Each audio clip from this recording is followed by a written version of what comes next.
मेरे प्यारे दोस्तों नमस्कार। वेदार्थ क्लासेज के इस यूट्यूब चैनल पर आप सभी का स्वागत है। दोस्तों आज की क्लास में हम लोग 10वीं क्लास के हिंदी के गद्य खंड के पाठ संख्या 5 जिसका नाम नागरी लिपि है, इसके ऑब्जेक्टिव सवाल को देखने वाले हैं। यहाँ से दोस्तों जितने भी ऑब्जेक्टिव सवाल बन सकते थे या जितने भी ऑब्जेक्टिव सवाल आपसे परीक्षा में पूछे जा चुके हैं उन सभी सवाल को लिया गया है और ये सभी के सभी सवाल आपके 10वीं की फाइनल परीक्षा की दृष्टि से काफ़ी महत्वपूर्ण हैं। तो आइए दोस्तों देखते हैं कि पहला सवाल क्या है। यदि आप हमारे चैनल पर नए हैं तो चैनल को सब्सक्राइब कर दीजिए, इस वीडियो को लाइक कर दीजिए। यदि आपका कोई भी दोस्त मित्र भाई बहन 10वीं कंप्लीट तैयारी करना चाहते हैं तो इस वीडियो को शेयर करके सब्सक्राइब जरूर करवाइए। तो देखिए दोस्तों पहला सवाल दिया गया है कि हस्तलिपि किसे कहते हैं। हस्तलिपि किसे कहते हैं और ये जो सवाल है 2025 के प्रथम शिफ्ट में पूछा गया सवाल है। तो आपका ऑप्शन है हाथ की मेहंदी को, हाथ से बनी मूर्ति को, हाथ से बने व्यंजन को या हाथ की लिखावट को हस्तलिपि कहा जाता है।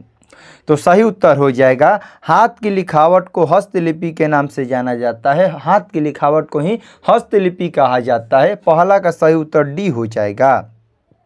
अगला सवाल दोस्त दिया गया है बादशाह अकबर ने जो सिक्का चलाया था उस पर कौन शब्द अंकित है।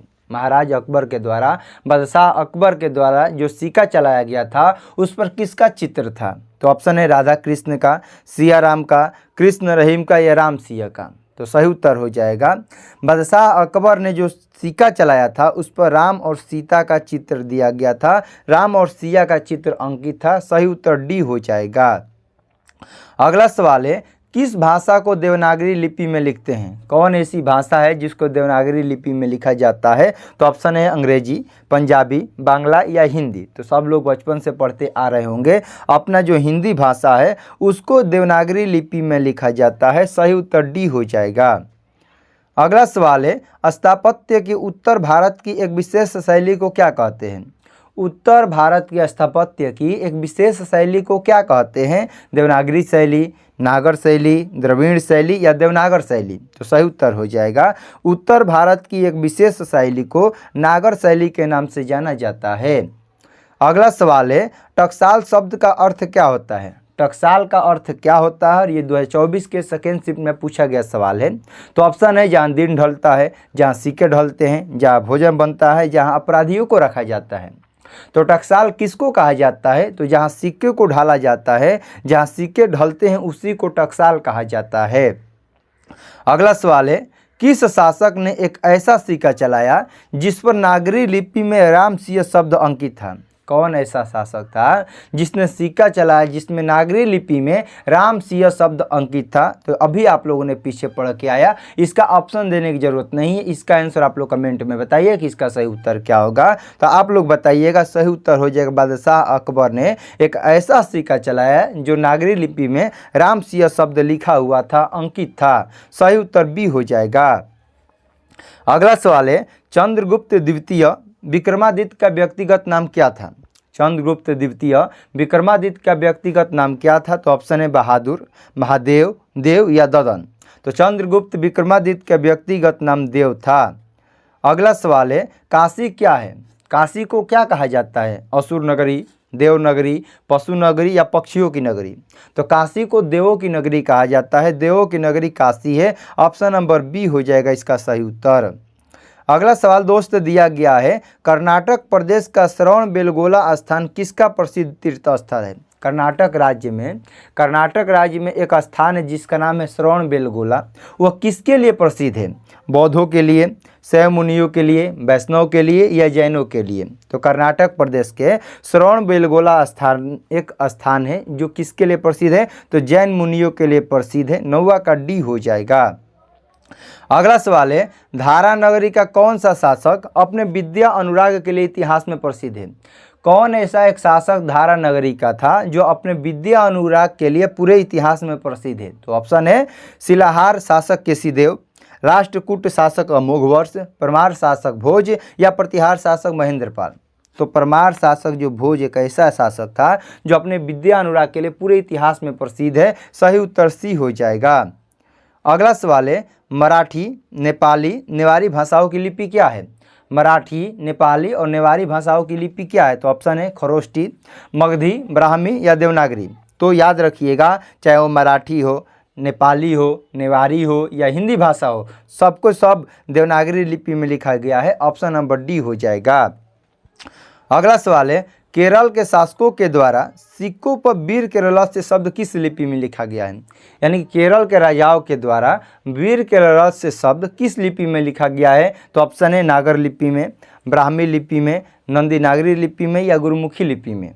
तो वीर केरलस्य जो शब्द है वह केरल के शासकों के द्वारा नागर लिपि में लिखा गया है। सही उत्तर ए हो जाएगा। अगला सवाल है, नागर लिपि नागरी लिपि के लेखक कौन है? नागरी लिपि के निबंधकार कौन है? इसका आंसर जल्दी जल्दी आप लोग बताइए। नागरी लिपि के निबंधकार कौन है? तो सही उत्तर हो जाएगा, नागरी लिपि के निबंधकार का नाम गुणाकर मूल्य है। ऑप्शन नंबर ए हो जाएगा इसका सही उत्तर। अगला सवाल है, नागरी लिपि शीर्षक पाठ किस पुस्तक से लिया गया है? जो हम लोग का यह किताब हम लोग पढ़ रहे हैं, नागरी लिपि जो पाठ पढ़ रहे हैं, यह किस पुस्तक से लिया गया है? तो ऑप्शन है अक्षरों की कहानी, भारतीय लिपियों की कहानी, अक्षर कथा या इनमें से कोई नहीं। तो जो नागरी लिपि है वह भारतीय लिपियों की कहानी से लिया गया है। सही उत्तर बी हो जाएगा। अगला सवाल है, 14वीं 15वीं सदी के विजयनगर के शासकों ने अपने लेखों की लिपि को क्या कहा है? 14वीं 15वीं सदी के जो शासक विजयनगर के थे, जो विजयनगर के शासक थे, अपने लेख की लिपि को क्या कहते थे? तो ऑप्शन है नंदी नागरी, देवनागरी, गुजराती या ब्राह्मी। याद रखिएगा, जो 14वीं 15वीं शताब्दी के विजयनगर के शासक थे वो अपने लिपि को नंदी नागरी के नाम से जानते थे, नंदी नागरी कहते थे। सही उत्तर ए हो जाएगा। अगला सवाल है, हिंदी लिखी जाती है, इसके लिए अब आपको ऑप्शन की ज़रूरत नहीं है। अभी आप लोग पढ़ के आए हैं कि जो मराठी है, नेपाली है, नेवारी है या हिंदी भाषा है वो सब के सब देवनागरी लिपि में लिखी जाती है। सही उत्तर ए हो जाएगा। और ये जो सवाल है 2019 में, 2020 में, 2021 में 2022 में 3 बार पूछा जा चुका सवाल है। अगला सवाल है, विजयनगर के राजाओं के लेखों की लिपि को क्या नाम दिया गया? तो अभी आप लोग पढ़ के आ रहे हैं, इसके लिए ऑप्शन की ज़रूरत नहीं, लेकिन चलिए हम इसका आंसर बता देते हैं। ऑप्शन बता देते हैं, विजयनगर राजाओं के लेखों की लिपि को क्या नाम दिया गया है? तो ब्राह्मी लिपि, सिद्धम लिपि, नंदी नागरी लिपि या नागरी लिपि। तो विजयनगर राजाओं के लेख की लिपि को नंदी नागरी लिपि कहा जाता है। अभी आप लोगों ने 15 नंबर सवाल पढ़ के आया। देखिए, विजयनगर के शासकों को नंदी नागरी, वहीं 17 नंबर सवाल में उल्टा सीधा करके पूछ दिया। देखिए, ज़्यादातर सवाल क्या होता है, सवाल वही होता है, बस उसके पूछने का तरीका अलग हो जाता है। जैसे उसके पूछने का तरीका अलग हो जाता है तो लड़कों को लगता है कि सवाल भारी हो गया, हमको नहीं पढ़ाया गया है, जबकि लगभग सभी सवालों को आपको पढ़ाया जाता है। अगला सवाल है दोस्त कि विजयनगर के शासकों के लेख किस लिपि में हैं? यह भी आप लोगों ने पढ़ा कि विजयनगर के शासकों के लेख नंदी नागरी लिपि में है। अगला सवाल है, परमार शासक भोज कहाँ के रहने वाले थे? जो परमार शासक भोज थे वह कहाँ के रहने वाले थे? तो ऑप्शन है धारानगरी, मेवाड़, कन्नौज या अजमेर। तो अभी ये भी आप लोगों ने पढ़ा, नहीं भी पढ़े तो छोड़िए पीछे की बात। परमार शासक जो भोज थे वह धारानगरी के रहने वाले थे। सही उत्तर ए हो जाएगा, जो भोज थे वह धारानगरी के रहने वाले थे। अगला सवाल है, भारतीय लिपियों की कहानी किनकी प्रसिद्ध रचना है? भारतीय लिपियों की कहानी किनकी प्रसिद्ध रचना है? तो ऑप्शन है गुणाकर मूल्य, नलिन बिलोचन शर्मा, महादेवी वर्मा या सुमित्रा नंदन पंत। तो भारतीय लिपियों की जो कहानी है वह गुणाकर मूल्य की प्रसिद्ध रचना है। अगला सवाल है, बेतमा दान पत्र किस समय का है? बेतमा जो दान पत्र है वह किस समय का है? तो 1020 ईस्वी का, 1021 का, 1022 का, 1023 का। जो बेतमा दान पत्र है वह 1020 ईस्वी का है। सही उत्तर ए हो जाएगा। और जो भी एक बार सवाल पूछ दिया गया है उन सभी सवालों को आपको याद रखना है ज़रूर से ज़रूर। अगला सवाल है, उत्तर भारत से नागरी लिपि के लेख कब से मिलने लगे हैं? यानी उत्तर भारत से, साइड वाले भारत से नागरी लिपि के लेख कब से मिलने लगे हैं? तो ऑप्शन है 8वीं सदी, 6वीं सदी, 9वीं सदी या 4थी सदी। तो आंसर हो जाएगा, उत्तर भारत से नागरी लिपि के जो लेख है वह 8वीं सदी से मिलने लगे हैं। अगला सवाल है, निबंध के लेखक कौन है? ऑप्शन है गुणाकर मूल्य, अज्ञेय, पंत या प्रसाद। तो सही उत्तर हो जाएगा, जो निबंध के लेखक है उनका नाम गुणाकर मूल्य है। सही उत्तर ऑप्शन नंबर ए हो जाएगा, निबंध के लेखक हैं गुणाकर मूल्य जी। अगला सवाल है, तमिल, मलयालम, तेलुगु, कन्नड़ भाषाएं किस भारत की है? तमिल, मलयालम, तेलुगु, कन्नड़ भाषा है। इसके लिए अब आपको ज़रूरत नहीं है क्योंकि आप लोग भारत में रहने वाले हैं, तो आप लोगों को जानकारी होना चाहिए कि तेलुगु भाषा, मलयालम भाषा, तमिल भाषा, कन्नड़ भाषा किस भारत की तरफ बोला जाता है। तो याद रखिएगा, सबका सब हो जाएगा साउथ भारत। आप लोग साउथ मूवी देखते हैं जिसमें तमिल भाषा, कन्नड़ भाषा, मलयालम भाषा का प्रयोग किया जाता है। तो ये सब के सब दक्षिण भारत की भाषाएं हैं। ऑप्शन नंबर डी हो जाएगा।